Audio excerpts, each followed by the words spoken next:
ರಾಜ್ಯ ಕಾಂಗ್ರೆಸ್ನಲ್ಲಿ ಈಗ ನಾಯಕತ್ವ ಬದಲಾವಣೆ ವಿಚಾರಕ್ಕೆ ಮಾಜಿ ಸಚಿವ ಕೆಎನ್ ರಾಜಣ್ಣ ಸ್ಫೋಟಕ ಹೇಳಿಕೆ ಕೊಟ್ಟಿದ್ದಾರೆ.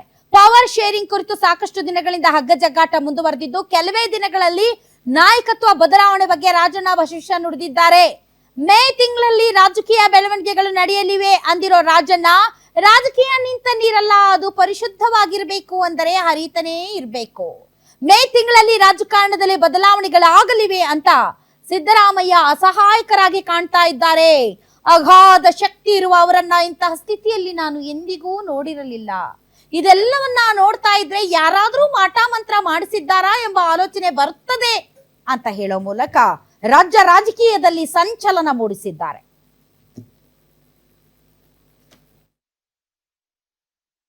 ಈಗ ಏನಿದೆ, ಮೇ ತಿಂಗಳಲ್ಲಿ ರಾಜಕೀಯ ಬೆಳವಣಿಗೆಗಳು ಕೂಡ ಆಗ್ತವೆ. ಮತ್ತೆ ಸಿದ್ದರಾಮಯ್ಯನವರು ಕೂಡ ಏನು ಸಹಾಯಕರು ಅಂತ ಹೇಳ್ತಕ್ಕಂಥದ್ದು ಸರಿಯಾದ್ದೇನಲ್ಲ. ಅವರು ಸಹಾಯಕರನ್ನೇ, ಎಲ್ಲ ಶಕ್ತಿ ಇದೆ ಅವರಿಗೆ. ಮುಂದಿನ ದಿನಗಳಲ್ಲಿ ಎಲ್ಲವೂ ಸರಿ ಹೋಗ್ತದೆ. ಯಾವತ್ತೂ ಕೂಡ ರಾಜಕಾರಣ ಅಂತಕ್ಕಂಥದ್ದು ನಿಂತ ನೀರಲ್ಲ, ಅದು ಯಾವಾಗಲೂ ಹರಿತಕ್ಕಂಥ ನೀರು ಹರಿದ್ರೇನೆ ಅದು ಪರಿಶುದ್ಧತೆ ಇರ್ತಕ್ಕಂಥದ್ದು.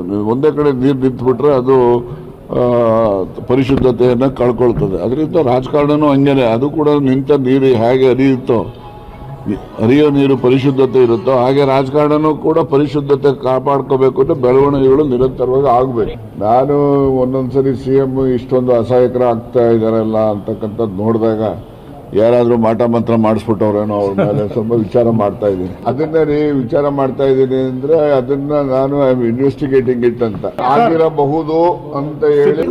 ಆಸ್ತಿಕರೋ ನಾಸ್ತಿಕರೋ ನೋಡ್ರಿ, ಆಸ್ತಿ ಯಾವಾಗ್ಲಾದ್ರೂ ಕೂಡ ಮನುಷ್ಯನ ಮೇಲೆ ಏನಾದ್ರು ಪರಿಣಾಮ ಆಗ್ಬೇಕು ಅಂದ್ರೆ ಅವ್ರು ಆಸ್ತಿಕರೇ ಆಗಿರ್ಬೇಕು ಅಂತಲ್ಲ, ಅಥವಾ ನಾಸ್ತಿಕರಾಗಿರ್ಬೇಕು ಅಂತನೂ ಅಲ್ಲ. ಬರ್ತಕ್ಕಂಥ ತೊಂದರೆ ಯಾರನ್ನೂ ಬಿಡೋದಿಲ್ಲ. ಸಿಎಂ ಅವರಿಗೆ ಯಾರು ಏನೋ ಗಟ್ಟಿಯಾಗಿ ನಿಲ್ಲಿ ಅಂತ ಹೇಳಿಸ್ಕೊಳ್ಳೋ ಅಂತ ಅಸಹಾಯಕತೆ ಅವ್ರಿಗೆ ಬಂದಿಲ್ಲ. ಅವ್ರು ಯಾವಾಗಲೂ ಗಟ್ಟಿನೇ. ಆದ್ರೆ ಈ ಕೆಲವು ಬೆಳವಣಿಗೆಗಳು ನಡೀತಾ ಇರ್ತಕ್ಕಂಥ ಹಿನ್ನೆಲೆಯಲ್ಲಿ ಕೆಲಸದ ಒತ್ತಡನೋ ಬೇರೆ ಒತ್ತಡನೋ ಅವರು ಒಂದು ಸ್ವಲ್ಪ ಸೈಲೆಂಟ್ ಇದ್ದಾರೆ ಅಂತ ಯಾರನ್ನ ಹೇಳಿದ್ರೆ ಅದು ಸರಿ ಏನೋ ಅಂತ ನಮಗೂ ಅನಿಸುತ್ತೆ. ಈಗ ಏನಿದೆ, ಮೇ ತಿಂಗಳಲ್ಲಿ ರಾಜಕೀಯ ಬೆಳವಣಿಗೆಗಳು ಕೂಡ ಆಗ್ತವೆ. ಮತ್ತೆ ಸಿದ್ದರಾಮಯ್ಯನವರು ಕೂಡ ಏನು ಸಹಾಯಕರು ಅಂತ ಹೇಳ್ತಕ್ಕಂಥದ್ದು ಸರಿಯಾದ್ದೇನಲ್ಲ. ಅವರು ಸಹಾಯಕರನ್ನೇ, ಎಲ್ಲ ಶಕ್ತಿ ಇದೆ ಅವರಿಗೆ. ಮುಂದಿನ ದಿನಗಳಲ್ಲಿ ಎಲ್ಲವೂ ಸರಿ ಹೋಗ್ತದೆ. ಯಾವತ್ತೂ ಕೂಡ ರಾಜಕಾರಣ ಅಂತಕ್ಕಂಥದ್ದು ನಿಂತ ನೀರಲ್ಲ, ಅದು ಯಾವಾಗಲೂ ಹರಿತಕ್ಕಂಥ ನೀರು ಹರಿದ್ರೇನೆ ಅದು ಪರಿಶುದ್ಧತೆ ಇರ್ತಕ್ಕಂಥದ್ದು. ಒಂದೇ ಕಡೆ ನೀರು ನಿಂತ್ಬಿಟ್ರೆ ಅದು ಪರಿಶುದ್ಧತೆಯನ್ನು ಕಳ್ಕೊಳ್ತದೆ. ಅದರಿಂದ ರಾಜಕಾರಣನೂ ಹಂಗೇನೆ, ಅದು ಕೂಡ ನಿಂತ ನೀರು ಹೇಗೆ ಹರಿಯೋ ನೀರು ಪರಿಶುದ್ಧತೆ ಇರುತ್ತೋ ಹಾಗೆ ರಾಜಕಾರಣನೂ ಕೂಡ ಪರಿಶುದ್ಧತೆ ಕಾಪಾಡ್ಕೋಬೇಕು ಅಂದ್ರೆ ಬೆಳವಣಿಗೆಗಳು ನಿರಂತರವಾಗಿ ಆಗ್ಬೇಕು. ನಾನು ಒಂದೊಂದ್ಸರಿ ಸಿಎಂ ಇಷ್ಟೊಂದು ಅಸಹಾಯಕರ ಆಗ್ತಾ ಇದಾರಲ್ಲ ಅಂತಕ್ಕಂಥ ರಾಜಣ್ಣ ಬಾಯಲ್ಲಿ ಬದಲಾವಣೆ ಮಾತು ಅಲ್ಲ, ಬದಲಾವಣೆ ಮಾತು ಹೇಳ್ತಾ ಇಲ್ಲ ಅವರು. ಇದು ರಾಜಕೀಯ ನಿಂತ ನೀರಲ್ಲ, ಅದು ಪರಿಶುದ್ಧವಾಗಿರ್ಬೇಕು ಅಂದ್ರೆ ಹರಿತಾ ಇರ್ಬೇಕು ಅಂತ. ಸೊ ಇದರಲ್ಲಿ ನೀವು ನಾನಾ ಅರ್ಥಗಳನ್ನ ಕಲ್ಪಿಸಬಹುದು. ರಾಜಣ್ಣ ಯಾವಾಗ್ಲೂ ಸಿದ್ದರಾಮಯ್ಯನವರ ಆಪ್ತರು, ಅವ್ರ ಬಾಯಲ್ಲಿ ಬದಲಾವಣೆಯ ಬಗ್ಗೆ ಮಾತು ಕೇಳಿ ಬರುತ್ತಾ? ಅವರು ಬದಲಾವಣೆಯ ಬಗ್ಗೆ ಮಾತಾಡದೆ ಇರೋದಕ್ಕೇನೆ ಅವರನ್ನ ಮಂತ್ರಿಗಿರಿಯಿಂದ ತೆಗೆದಾಕಿದ್ದು. ಹೌದು, ಬದಲಾವಣೆ ಆಗುತ್ತೆ ಅಂತ ಅಂದಿದ್ರೆ ಅವರು ಮಂತ್ರಿಗಿರಿಯಲ್ಲಿ ಇರ್ತಿದ್ರೇನೋ ಶಾಶ್ವತವಾಗಿ. ಅವರು ಸಿದ್ದರಾಮಯ್ಯನವರ ಪಕ್ಕಾ ಬೆಂಬಲಿಗ. ಅಂತದ್ರಲ್ಲಿ ಅವರು ಅಸಹಾಯಕರಲ್ಲ. ಆದ್ರೆ ಪರಿಸ್ಥಿತಿ ಹಂಗಿದೆ, ಅವರು ಸೈಲೆಂಟ್ ಆಗಿರಲ್ಲ. ಅವ್ರಿಗೇನೋ ಕೆಲಸದ ಒತ್ತಡ ಇರಬಹುದು, ಅದಕ್ಕಾಗಿ ಸೈಲೆಂಟ್ ಆಗಿದ್ದಾರೇನೋ ಅಂತ ಅಂದುಕೊಳ್ಳಬಹುದು. ತಾವು ಏನು ಹೇಳದೇನೆ ಬಹಳಷ್ಟು ವಿಚಾರಗಳನ್ನ ಇವತ್ತು ರಾಜಣ್ಣ ಅವರು ಹೇಳಿದ್ದಾರೆ. ಮೊದಲನೇ ವಿಚಾರ, ಮೇ ನಲ್ಲಿ ಬದಲಾವಣೆ ಆಗುತ್ತೆ. ಮೇ ಅಲ್ಲಿ ಏನಾಗುತ್ತೆ? ಮೇ ಅಲ್ಲಿ ಈ ಸರ್ಕಾರಕ್ಕೆ 3 ವರ್ಷ ತುಂಬುತ್ತೆ. ಮೇ ಅಲ್ಲಿ ಈ ಸರ್ಕಾರಕ್ಕೆ 3 ವರ್ಷ ತುಂಬುತ್ತೆ. 2.5 ವರ್ಷದ ನಂತರ ನಾಯಕತ್ವ ಬದಲಾವಣೆ ಅಂದಿದ್ರು. ಆದ್ರೆ ಮೇವರೆಗೂ ಕೂಡ ಕಾದು ನೋಡುವಂತ ತಂತ್ರ. ಮೇ ಅಲ್ಲಿ ಮತ್ತೆ ನಾಯಕತ್ವ ಬದಲಾವಣೆಯ ವಿಚಾರ ತುಂಬಾ ದೊಡ್ಡ ಮಟ್ಟದಲ್ಲಿ ಮುನ್ನೆಲೆಗೆ ಬರುತ್ತೆ. ಅದರ ಸುಳಿವು ಅಥವಾ ಅದರ ವಾಸನೆ ತಟ್ಟಿಯೋ ಏನೋ ಸಿದ್ದರಾಮಯ್ಯನವರು ಸೈಲೆಂಟ್ ಆಗಿದಾರಾ? ಮತ್ತು ಈ ಹರಿಯುವ ನೀರು, ನಿಂತ ನೀರು, ಇದು ಅವರವರ ಭಾವಕ್ಕೆ ಅವರವರ ಭಕ್ತಿಗೆ ತಕ್ಕಂತ ವಿಚಾರ. ಬಟ್ ಈ ತರದ ಕ್ರಾಂತಿಗಳ ಬಗ್ಗೆ, ಬದಲಾವಣೆಗಳ ಬಗ್ಗೆ, ಟಾರ್ಗೆಟ್ಗಳ ಬಗ್ಗೆ, ಟೈಮ್ ಸೆಟ್ ಮಾಡೋದ್ರ ಬಗ್ಗೆ ರಾಜಣ್ಣನವ್ರು ಎತ್ತಿದ ಕೈ. ನವೆಂಬರ್ ಕ್ರಾಂತಿ ಅಂದವ್ರು ಯಾರು? ಸೆಪ್ಟೆಂಬರ್ ಕ್ರಾಂತಿ ಅಂದವ್ರು ಯಾರು? ಆ ಕ್ರಾಂತಿ ಅನ್ನೋ ಪದದ ಆವಿಷ್ಕಾರ ಮಾಡಿದ್ದೆ ಅಂದ್ರೆ ನಾನು ಹೇಳ್ತಾ ಇರೋದು ಈ ರಾಜಕೀಯ ಸಿನಾರಿಯೋದಲ್ಲಿ ಈ ಕ್ರಾಂತಿ ಅನ್ನೋ ಪದ ಫಸ್ಟ್ ಬಂದಿದ್ದೆ ರಾಜಣ್ಣ ಅವ್ರ ಬಾಯಲ್ಲಿ. ಕರೆಕ್ಟ್, ಹೌದು. ಸೊ ಅದಾದ್ಮೇಲೆ ಬಹಳ ತಲ್ಲಣಗಳಾಯ್ತು, ಏನೇನೋ ಆಯ್ತು. ಸೆಪ್ಟೆಂಬರ್ನಲ್ಲಿ ರಾಜು ಕಾಗೆ ಸೇರಿದಂತೆ ಬಹಳಷ್ಟು ಜನ ಶಾಸಕರು ನಮ್ಗೆ ಸರಿಯಾದ ಅನುದಾನ ಸಿಕ್ತಿಲ್ಲ ಅಂತ ಅವ್ರೊಂದ್ ಕಡೆ ರೊಚ್ಚಿಗೆದ್ರು. ಇನ್ನೊಂದು ಕಡೆ ಸಿದ್ದರಾಮಯ್ಯನವರು ಮತ್ತು ಡಿ ಕೆ ಶಿವಕುಮಾರ್ ಅವರ ನಡುವೆ ಬಹಳಷ್ಟು ಬೆಳವಣಿಗೆಗಳು ನಡೆದವು. ಹೌದು. ಆಮೇಲೆ ಅವರು ಅದೆಂತದ್ದು ನಾಟಿ ಕೋಳಿ ಸಾರು ಅದು ಇದು ತಿಂದು ಬ್ರೇಕ್ಫಾಸ್ಟ್ ಡಿನ್ನರು ಲಂಚು ಅಂತ ಮೀಟಿಂಗ್ ಮೇಲೆ ಮೀಟಿಂಗ್ ಮಾಡಿ ಬಹಳಷ್ಟು ಬೆಳವಣಿಗೆಗಳು ನಡೆದು. ಅದಾದ್ಮೇಲೆ ಈಗ ಅವರು ಮೇ ಬದಲಾವಣೆ ಬಗ್ಗೆ ಮಾತಾಡ್ತಾ ಇದ್ದಾರೆ. ಸೊ ಮೇನಲ್ಲಿ ನಿಜಕ್ಕೂ ಬದಲಾವಣೆ ಆಗುತ್ತಾ? ಮೇ ಅಲ್ಲಿ ನಾಯಕತ್ವ ಬದಲಾವಣೆ ಆಗುತ್ತಾ? ಯಾಕಂದ್ರೆ ಮೇ 3 ವರ್ಷ ತುಂಬುತ್ತೆ ಸರ್ಕಾರಕ್ಕೆ. ಸೊ ಸರ್ಕಾರಕ್ಕೆ 3 ವರ್ಷ ತುಂಬಿದ ಸಂದರ್ಭದಲ್ಲಿ ಬಜೆಟ್ ಮಂಡನೆ ಮಾಡಿದ್ದೆ ಇಮಿಡಿಯೇಟ್ಲಿ ನಿರ್ಗಮಿಸ್ತಾರೆ ಸಿದ್ದರಾಮಯ್ಯನವರು ಅನ್ನುವಂತ ಟಾಕ್ಸ್ ಇದೆ. ಹೌದು. ತುಂಬಾ ದಪ್ಪ ಇದ್ದೀರಾ, ಅದರಲ್ಲೂ ಯಾವುದೇ ಸೈಡ್ ಎಫೆಕ್ಟ್ ಇಂದ ಸಣ್ಣ ಆಗ್ಬೇಕಾ? ಎಷ್ಟೋ ಜನ ಹೇಳ್ತಾ ಇದ್ರಿ, ಸರ್ ನಾನು ಜಿಮ್ಗೆ ಹೋಗ್ತಾ ಇದ್ದೀನಿ ಆದ್ರೂ ಸಣ್ಣ ಆಗ್ತಾ ಇಲ್ಲ ಸರ್, ವರ್ಕೌಟ್ ಮಾಡ್ತಾ ಇದ್ದೀನಿ ಆದ್ರೂ ಸಣ್ಣ ಆಗ್ತಾ ಇಲ್ಲ ಅಂತ ಹೇಳ್ತಾ ಇದ್ರಲ್ಲ. 100% ಯಾವ ಜಿಮ್ಗೂ ಹೋಗ್ದಂಗೆ ವರ್ಕೌಟು ಮಾಡ್ದಂಗೆ ನೀವು ಸಣ್ಣ ಆಗ್ಬೋದು. ಪ್ರತಿದಿನ ಬೆಳಿಗ್ಗೆ ಸಂಜೆ 2 ಟೈಮ್ ನಮ್ಮ ಜೀನಿ ಸ್ಲಿಮ್ ನ ಯೂಸ್ ಮಾಡಿ ಯಾವುದೇ ಸೈಡ್ ಎಫೆಕ್ಟ್ ಇಲ್ದಂಗೆ ನೀವು ಸಣ್ಣ ಆಗ್ತೀರಾ. ಯಾಕೆಂದ್ರೆ ಜೀನಿ ಸ್ಲಿಮ್ ಒಂದು ಉತ್ತಮ ಆಹಾರ. ಅದರ ಹಿನ್ನೆಲೆಯಲ್ಲಿ ಏನಾದ್ರು ರಾಜಣ್ಣ ಅವ್ರು ಈ ಮಾತು ಹೇಳಿದ್ರ? ನಂಬರ್ 1. ನಂಬರ್ 2 ಏನು ಅಂತಂದ್ರೆ ಮಾಟ ಮಂತ್ರ. ಸಿದ್ದರಾಮಯ್ಯನವರು ಒಂಥರ ಖಡಕ್ ಮನುಷ್ಯ. ಅವ್ರು ಯಾವತ್ತೂ ಕೂಡ ತುಂಬಾ ಯಾರಿಗೆ ಆಗ್ಲಿ ಹೆದರಿ ಬದುಕುವಂತಹ ಪರ್ಸನ್ ಅಲ್ಲ. ಅಂತದ್ರಲ್ಲಿ ಇತ್ತೀಚೆಗೆ ಕಾಂಗ್ರೆಸ್ ನಲ್ಲಿ ಹಲವಾರು ರೀತಿಯಾದಂತಹ ಕ್ರಮಗಳಾಗ್ತಾ ಇದೆ. ಕೆಲವು ಸಿದ್ದರಾಮಯ್ಯನವರ ಆಪ್ತರ ಮೇಲೆ ಶಿಸ್ತು ಕ್ರಮಗಳಾಗ್ತಾ ಇದೆ.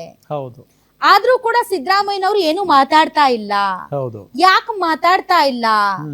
ಇದ್ರ ಬಗ್ಗೆ ಬಹಳ ಜನ ಪ್ರಶ್ನೆ ಕೇಳ್ತಾ ಇದ್ರೆ ಸಿದ್ದರಾಮಯ್ಯನವರು ಯಾಕೆ ಮಾತಾಡ್ತಾ ಇಲ್ಲ? ಎಲ್ಲಿ ನೋಡಿದ್ರು ಪಕ್ಷದ ಅಧ್ಯಕ್ಷರ ವಾಯ್ಸೇ ಕೇಳಿಸ್ತಾ ಇದೆ. ಪಕ್ಷದ ಅಧ್ಯಕ್ಷರು ತೆಗೆದುಕೊಳ್ತಾ ಇರುವಂತ ಕ್ರಮಗಳ ಬಗ್ಗೆ ಮಾತುಕತೆ ನಡೀತಾ ಇದೆ, ಚರ್ಚೆ ಆಗ್ತಾ ಇದೆ. ಇನ್ ಬಿಟ್ವೀನ್ ಜಮೀರ್ ಅಹಮದ್ ಖಾನ್ ಸಿದ್ದರಾಮಯ್ಯನವರಿಗೆ ಆಪ್ತರು, ನಸೀರ್ ಸಿದ್ದರಾಮಯ್ಯನವರಿಗೆ ಆಪ್ತರು, ಜಬ್ಬಾರ್ ಸಿದ್ದರಾಮಯ್ಯನವರ ಆಪ್ತರು. ಇವರ ವಿರುದ್ಧ ಶಿಸ್ತು ಕ್ರಮಗಳಾಗ್ತಾ ಇರುವಂತಹ ಸಂದರ್ಭದಲ್ಲಿ ಮತ್ತು ಅವರು ಪಕ್ಷ ವಿರೋಧಿಗಳು ಅಂತ ಬಿಂಬಿಸುವಂತಹ ಪ್ರಯತ್ನಗಳಾಗ್ತಾ ಇರುವಂತಹ ಸಂದರ್ಭದಲ್ಲಿ ಸ್ವತಃ ಸಿದ್ದರಾಮಯ್ಯನವರು ಈ ವಿಚಾರದಲ್ಲಿ ಏನೂ ಮಾತಾಡದೆ ಮೌನಕ್ಕೆ ಶರಣಾಗಿದ್ದಾರಲ್ಲ. ಯಾಕೆ? ಅವರನ್ನ ನಿಜಕ್ಕೂ ಕಾಡ್ತಾ ಇರುವ ಆ ಅಸಹಾಯಕತೆ ಏನು? ಯಾವುದಕ್ಕಾಗಿ ಅವರು ಮೌನಕ್ಕೆ ಈಗ ಶರಣಾಗಿದ್ದಾರೆ ಅನ್ನುವ ಪ್ರಶ್ನೆ ಎಲ್ಲರನ್ನ ಕಾಡ್ತಾ ಇದೆ. ಆ ಪ್ರಶ್ನೆ ಸ್ವತಃ ರಾಜಣ್ಣನವ್ರನ್ನು ಕಾಣ್ತಾ ಇದೆ. ಯಾಕೆ ಕಾಡ್ತಾ ಇದೆ? ಯಾಕಂದ್ರೆ ರಾಜಣ್ಣ ಅವ್ರು ನೋಡಿದ ಸಿದ್ದರಾಮಯ್ಯನವರು ಹೀಗಲ್ಲ. ಸಿದ್ದರಾಮಯ್ಯನವರು ಸರಿನೋ ತಪ್ಪೋ ಅವ್ರು ಅದ್ರ ಬಗ್ಗೆ ಮಾತಾಡ್ತಾರೆ. ಆದ್ರೆ ತಾವೇ ಈಗ ಉದಾಹರಣೆಗೆ ನಸೀರ್ ಅವ್ರನ್ನ ಯಾಕೆ ಕಿಕ್ಔಟ್ ಮಾಡಿದ್ರು ಅಂತಂದ್ರೆ, ರಿಜ್ವಾನ್ ಅರ್ಷದ್ ಮತ್ತೆ ಸಲೀಂ ಅಹಮದ್ ಅವ್ರ ಜೊತೆಗೆ ನಸೀರ್ ಅವ್ರನ್ನು ಕೂಡ ನೀವು ಹೋಗಿ ಪ್ರಚಾರ ಅಲ್ಲ ಅಲ್ಲಿ ಇವ್ರನ್ನ ಮನವೊಲಿಸೋದಕ್ಕೆ, ಪೈಲ್ವಾನ್ ನ ಮನವೊಲಿಸೋದಕ್ಕೆ ಅಂತ ಅವ್ರು 2 ರೂಮ್ ವರೆಗೆ ಹೋಗಿ ವಾಪಸ್ ಬಂದು ಬಿಟ್ರು. ನನ್ ಮಾತಿಗೆ ಬೆಲೆ ಇಲ್ದಂಗ ಆಯ್ತು ಅನ್ನುವಂತಹ ಒಂದು ನೋವು ಅವರಲ್ಲಿದೆ ಅಂತ ಮೇಲ್ನೋಟಕ್ಕೆ ಹೇಳ್ತಾ ಇದ್ದಾರೆ. ಅವರು ಹೋಗ್ಲಿಲ್ಲ ಅನ್ನೋ ಒಂದೇ ಒಂದು ಕಾರಣಕ್ಕೆ ಅವರನ್ನ ಕಿಕ್ಔಟ್ ಮಾಡುವಂತಹ ನಿರ್ದಾಕ್ಷಿಣ್ಯವಾದಂತಹ ಕ್ರಮವನ್ನ ತನ್ನ ಆಪ್ತನಿಗೆ ಸಿದ್ದರಾಮಯ್ಯನವರು ತೋರಿಸ್ತಾರೆ ಅಂದ್ರೆ ಅದನ್ನ ಯಾರು ಕೂಡ ನಂಬೋದಕ್ಕೆ ಸಾಧ್ಯ ಇಲ್ಲ. ಎಂತೆಂತ ತಪ್ಪುಗಳನ್ನ ಮಾಡಿದ, ಎಂತೆಂತಹ ವಿಚಾರಗಳಲ್ಲಿ ತಪ್ಪಿಗೆ ಸಿಗಾಕಿಕೊಂಡಂತಹ ಹಲವಾರು ನಾಯಕರನ್ನ ಅವ್ರು ಬಚಾವ್ ಮಾಡಿದ್ದಾರೆ. ನಮ್ಮ ಕಣ್ಣ ಮುಂದೆ ಅಂತಹ ಉದಾಹರಣೆಗಳು ಸಾಕಷ್ಟಿವೆ. ಪರ್ಟಿಕ್ಯುಲರ್ ಆಗಿ ದಾವಣಗೆರೆ ದಕ್ಷಿಣ ವಿಧಾನಸಭಾ ಉಪಚುನಾವಣೆಯ ವಿಚಾರದಲ್ಲಿ ಯಾಕೆ ಸಿದ್ದರಾಮಯ್ಯನವರು ಮೌನರಾಗಿದ್ದಾರೆ? ಯಾಕೆ ಅವ್ರು ಏನೂ ಮಾತಾಡ್ತಾ ಇಲ್ಲ?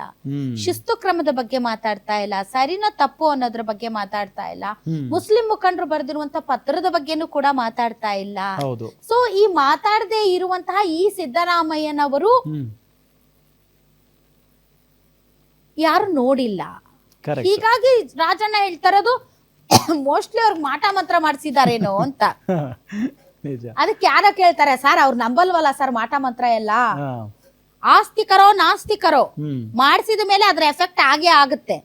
ನಿಮ್ಗೆ ಅದ್ರ ಬಗ್ಗೆ ನಂಬಿಕೆ ಇದೆಯೋ ನಂಬಿಕೆ ಇಲ್ವೋ ಗೊತ್ತಿಲ್ಲ, ಎಫೆಕ್ಟ್ ಅಂತೂ ಆಗೇ ಆಗುತ್ತೆ. ಹಾಗಾಗಿ ಯಾರಾದ್ರೂ ಮಾಟ ಮಂತ್ರ ಮಾಡಿಸಿದಾರ ಅನ್ನೋದ್ರ ಬಗ್ಗೆ ನಾನೇ ಇನ್ವೆಸ್ಟಿಗೇಷನ್ ಮಾಡಿಸಿ ಮಾಹಿತಿನ ತಗೋತಾ ಇದ್ದೀನಿ ಅಂತ ಹೇಳ್ತಾ ಇದ್ದಾರೆ. ಸೊ ನನಗ್ ಗೊತ್ತಿಲ್ಲ ಮಾಟ ಮಂತ್ರ ಆಗಿದ್ಯಾ ಆಗಿಲ್ವಾ ಅನ್ನೋದಕ್ಕೆ ಸಂಬಂಧಪಟ್ಟಂತೆ ಏನಾದ್ರೂ ಕಂಡಿಡಿಯೋ ಕಲೆ ಬಗ್ಗೆ ತಮ್ಗೇನಾದ್ರೂ ಗೊತ್ತಾ? ನಾವಂತೂ ಅದನ್ನೆಲ್ಲ ನಂಬಲ್ಲಪ್ಪ. ನೀವು ನಂಬ್ತೀರಾ? ಸೊ ಯಾರು ಇವ್ರಿಗೆ ಮಾಟ ಮಂತ್ರ ಮಾಡಿಸಿದ್ದಾರೆ ಅಂತ ಕಂಡಿಡಿಯೋರು ಯಾರು ಇದಾರ ಯಾರಾದ್ರೂ? ರಾಜಣ್ಣ ಅವ್ರನ್ನ ಕೇಳ್ಬೇಕು. ಇನ್ವೆಸ್ಟಿಗೇಷನ್ ಮಾಡಿಸ್ತೀನಿ ಅಂದ್ರಲ್ಲ, ಎಕ್ಸ್ಪರ್ಟ್ಸ್ ಎಲ್ಲಿ ಸಿಗ್ತಾರೋ ಏನೋ ಗೊತ್ತಿಲ್ಲಪ್ಪ. ಇರ್ಬಹುದೇನೋ ಮಾಟ ಮಂತ್ರ ತೆಗಿಯೋರೆಲ್ಲ. ಮಾಟ ಮಂತ್ರ ಆಗಿದ್ರೆ ಅದನ್ನ ತೆಗಿಯೋದು ಹೆಂಗ್ ತೆಗಿತಾರೆ ಏನೋ ನನ್ಗೆ ಅದ್ರ ಬಗ್ಗೆ ನಮ್ಗೆ ಮಾಹಿತಿನೇ ಇಲ್ಲಪ್ಪ. ನಮ್ಗೆ ಉತ್ತರ ಕರ್ನಾಟಕದ ಕಡೆ ಆ ಕಡೆ ಒಂದ್ ಸ್ವಲ್ಪ ನಮ್ಗೆ ಗೊತ್ತಿಲ್ಲ ಇಂಥವೆಲ್ಲ ಒಂದ್ ಸ್ವಲ್ಪ. ಹಾಗಾಗಿ ಸೊ ಇವ್ರ ಇನ್ವೆಸ್ಟಿಗೇಷನ್ ಅಲ್ಲಿ ಬರುವಂತಹ ಮಾಹಿತಿಯ ಬಗ್ಗೆ ನನಗೆ ತುಂಬಾ ಕುತೂಹಲ ಇದೆ.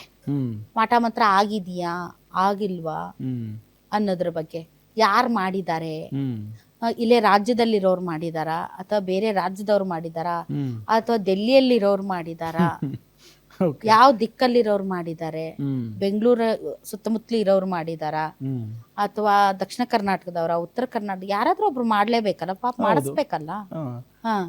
ಸೊ ಯಾರು ಮಾಡಿದ್ದಾರೆ ನಾವೆಲ್ಲ ಇದೆಲ್ಲ ನಂಬಲ್ಲಪ್ಪ, ಅವ್ರು ಹೇಳ್ತಿರೋದ್ರಿಂದ. ಯಾಕಂದ್ರೆ ಅವ್ರು ಸಚಿವರಾಗಿ ಕೆಲಸ ಮಾಡಿದಂತವ್ರು, ಅನುಭವ ಜಾಸ್ತಿ, ತಿಳುವಳಿಕೆ ಜಾಸ್ತಿ, ವಯಸ್ಸು ಜಾಸ್ತಿ.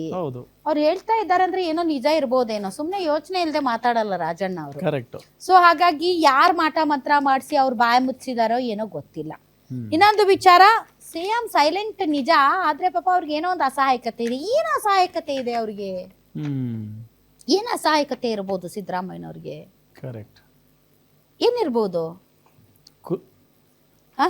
ಅಂದ್ರೆ ಮಗನ್ ಭವಿಷ್ಯದ ಬಗ್ಗೆನಾ ಅಥವಾ ಕುರ್ಚಿ ಉಳಿತಾ ಇಲ್ಲ ಅಥವಾ ಕುರ್ಚಿ ಉಳಿಸ್ಕೊಳಕ್ ಆಗ್ತಾ ಇಲ್ಲ ಅನ್ನೋ ಭಯನ?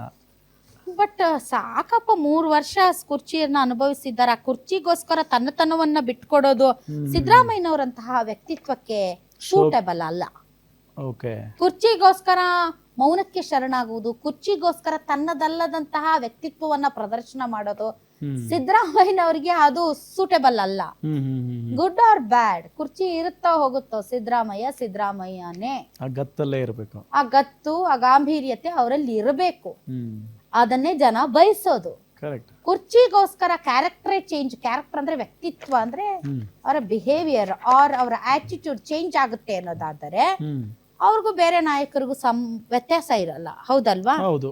ಬಟ್ ಅವ್ರಿಗೆ ಇಷ್ಟ ಇಲ್ಲದೆ ಕುರ್ಚಿಯನ್ನ ಯಾರೋ ಕಿತ್ಕೋತಿದ್ದಾರೆ ಅನ್ನೋದಾದರೆ ಅದಕ್ಕೂ ಕೂಡ ಅವರಿಗೆ ಮಾತಾಡುವ ಹಕ್ಕಿದೆ. ಮಾತಾಡದೇನೆ ವಿಷಕಂಠನಂತೆ ಎಲ್ಲವನ್ನು ಸಹಿಸಿಕೊಂಡು ನಿರ್ಗಮಿಸ್ತೀನಿ ಅಂತ ಏನೋ ತೀರ್ಮಾನ ಮಾಡ್ದಂಗಿರ್ಬೇಕು ಸಿದ್ದರಾಮಯ್ಯನವರು. ಏನೇನ್ ಮಾಡ್ತೀರೋ ಮಾಡ್ರಪ್ಪ, ಎಲ್ಲಾ ಸಹಿಸ್ಕೊಂಡು ವಿಷಕಂಠನಂತೆ ಎಲ್ಲಾ ನುಂಗಿ ನಾನ್ ನಿರ್ಗಮಿಸ್ತೀನಿ ಅಂತ ಏನಾದ್ರೂ ತೀರ್ಮಾನ ಮಾಡಿದಾರೆ ಏನೋ. ಪಾಪ ಸಿದ್ದರಾಮಯ್ಯನವ್ರು ಪಾಪ, ನಂಗೆ ಬೇಜಾರಾಗ್ತಾ ಇದೆ.